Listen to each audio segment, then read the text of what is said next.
నమస్కారం. Focus TV news కి స్వాగతం. హెడ్లైన్స్ చూద్దాం. సీఎంఓ అధికారుల కీలక ప్రకటన. నేటి తెలంగాణ కేబినెట్ భేటీ వాయిదా.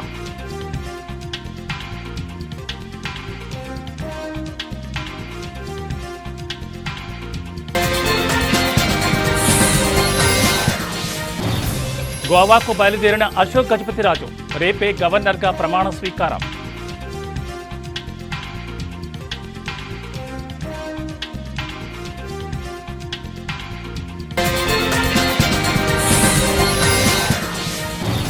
ఓఎంసీ కేసులో ఐఏఎస్ శ్రీలక్ష్మికి షాక్. రివిజన్ పిటిషన్ కొట్టివేసిన హైకోర్టు.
బులెటిన్లో బ్రేకింగ్ న్యూస్ చూస్తున్న ముఖ్యమంత్రి రేవంత్ రెడ్డి అధ్యక్షతన సచివాలయంలో ఇవాళ సాయంత్రం 4 గంటలకు జరగాల్సిన కేబినెట్ సమావేశం వాయిదా పడింది.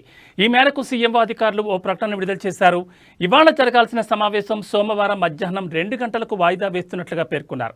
అయితే ప్రస్తుతం ఢిల్లీ పర్యటనలో సీఎం రేవంత్ రెడ్డి ఉండగా ఏఐసీసీ సమావేశంలో పాల్గొనేందుకు మంత్రులు పొన్నం ప్రభాకర్, కొండా సురేఖ, వాకిటి శ్రీహరి, డిప్యూటీ సీఎం మల్లు భట్టి విక్రమార్క, నీటిపారుదల శాఖ మంత్రి ఉత్తమ్ కుమార్ రెడ్డి కూడా అక్కడే ఉండిపోయారు.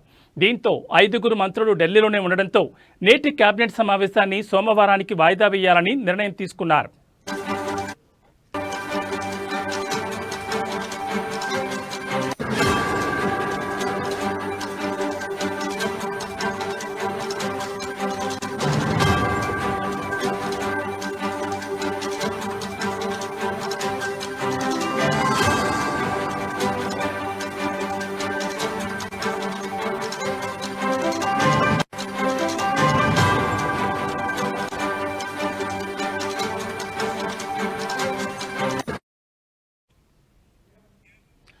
ముఖ్యమంత్రి రేవంత్ రెడ్డి అధ్యక్షతన సచివాలయంలో ఇవాళ సాయంత్రం 4 గంటలకు జరగాల్సిన కేబినెట్ సమావేశం వాయిదా పడింది.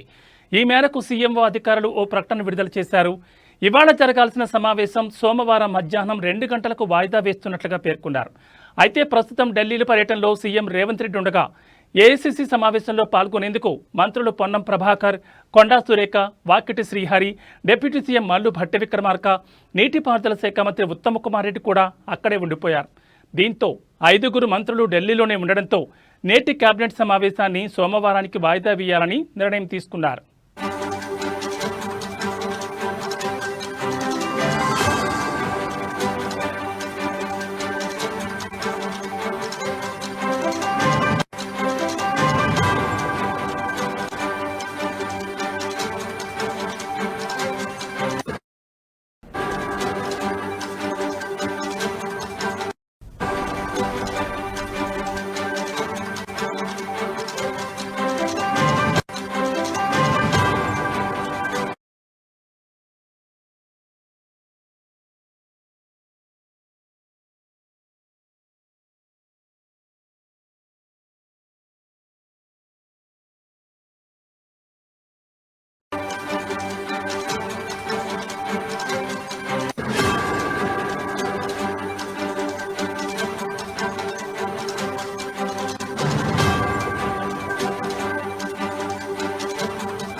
బులెటిన్లో మరో బ్రేకింగ్ న్యూస్ చూస్తున్నాం. కేంద్ర మాజీ మంత్రి అశోక్ గజపతిరాజు రేపు గోవా గవర్నర్గా ప్రమాణ స్వీకారం చేయనున్నారు.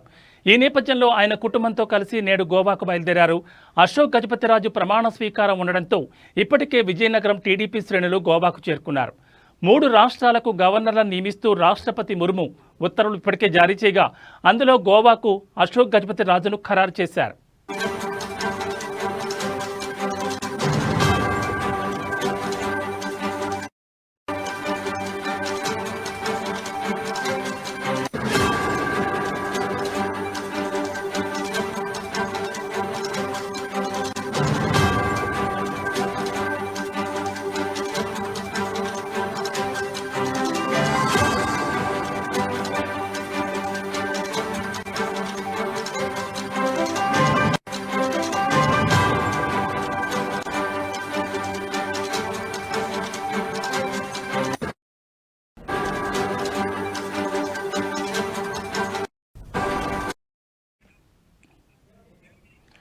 అనంతరం ఆయన తెలుగుదేశం పార్టీకి రాజీనామా చేశారు. ఇదిలా ఉంటే అశోక్ గజపతిరాజు టీడీపీ సీనియర్ నేత, విజయనగరం అసెంబ్లీ నియోజకవర్గం నుంచి 7 సార్లు ఎమ్మెల్యేగా, విజయనగరం పార్లమెంట్ నియోజకవర్గం ఎంపీగా ఒకసారి పోటీ చేసి విజయం సాధించారు. తొలిసారిగా 1978లో అశోక్ గజపతిరాజు జనతా పార్టీ అభ్యర్థిగా ఏపీ శాసనసభకు ఎన్నికయ్యారు. ఎన్టీఆర్ టీడీపీని స్థాపించిన తర్వాత ఆ పార్టీలో చేరి ఇప్పటి వరకు ఆ పార్టీలోనే కొనసాగారు.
బులెటిన్లో మరో బ్రేకింగ్ న్యూస్ చూస్తున్నాం. సీనియర్ ఐఏఎస్ అధికారిని శ్రీలక్ష్మికి ఊహించని షాక్ తగిలింది.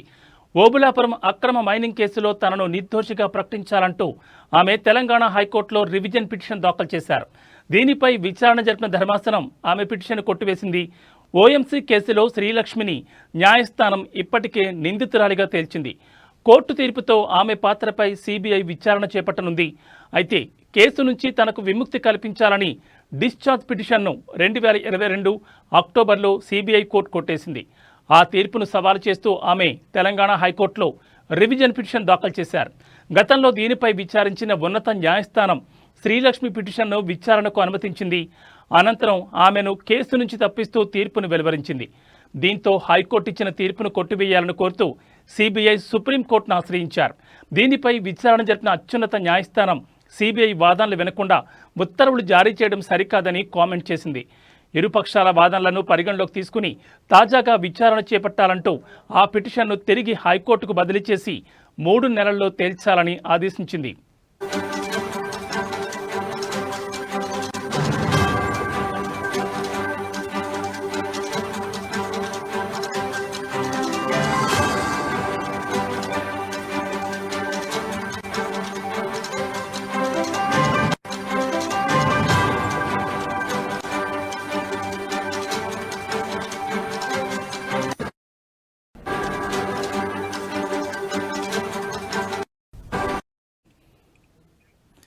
ఈ మేరకు ఇవాళ రెండవసారి ఆమె పిటిషన్పై విచారణ చేపట్టిన ధర్మాసనం శ్రీలక్ష్మి దాఖలు చేసిన రివిజన్ పిటిషన్ కొట్టివేస్తూ తుది తీర్పును వెలువరించింది.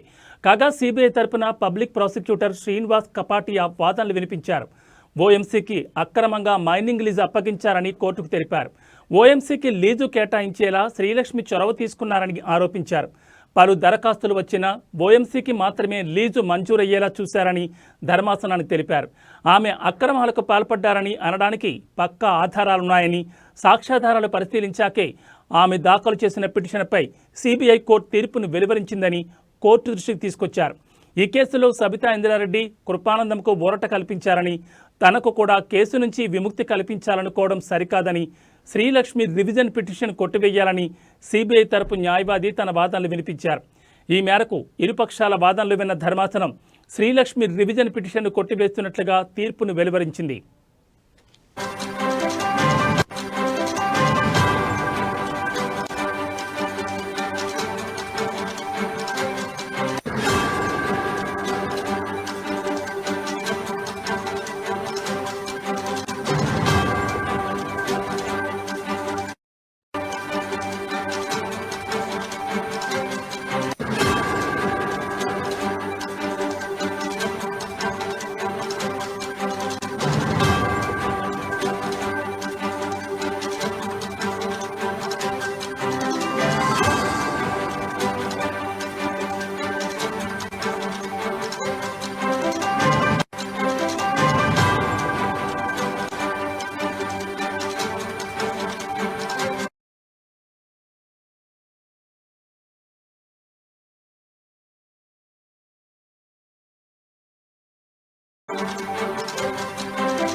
బులెటిన్లో మరో బ్రేకింగ్ న్యూస్ చూస్తున్నాం. తిరుపతి డిఆర్ మహాల్ రోడ్డు వద్ద గాంధీపురం సమీపంలోని ఓ శివాలయంలో శివలింగానికి కళ్ళు ఏర్పడిన అద్భుతం చోటు చేసుకుంది.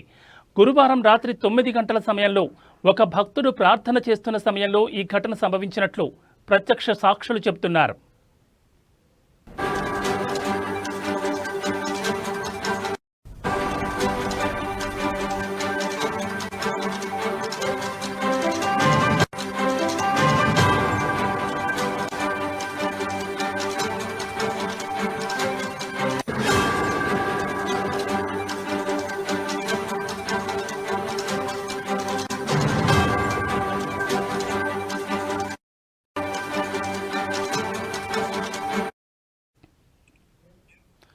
శివలింగంపై హఠాత్తుగా కళ్ళు ఏర్పడిన దృశ్యం చూసిన భక్తుడు ఆశ్చర్యానికి గురయ్యాడు.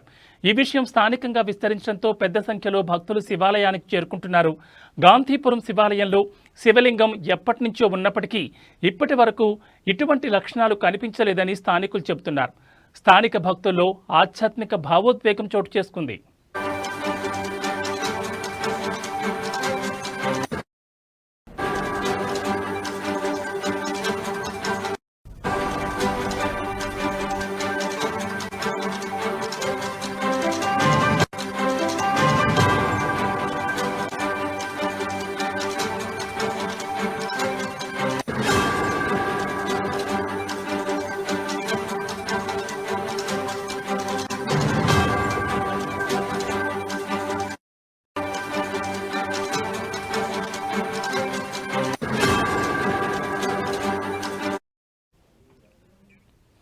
తిరుపతి డిఆర్ మహల్ రోడ్డు వద్ద గాంధీపురం సమీపంలోని ఓ శివాలయంలో శివలింగానికి కళ్ళు ఏర్పడిన అద్భుతం చోటు చేసుకుంది.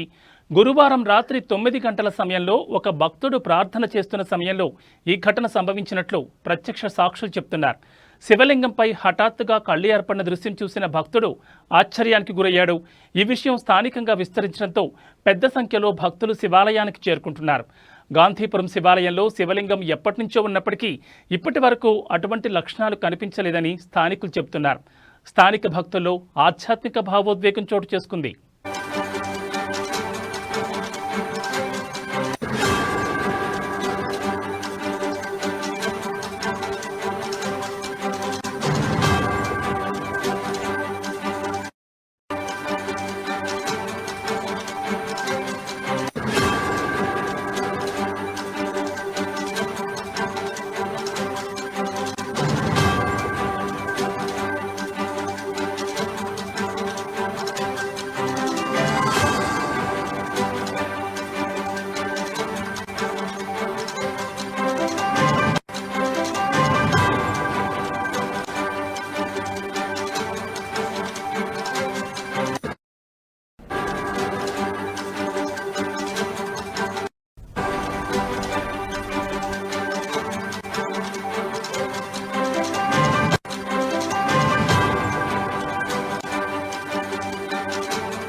ఏవీ బులెటిన్ విశేషాలు. నమస్కారం.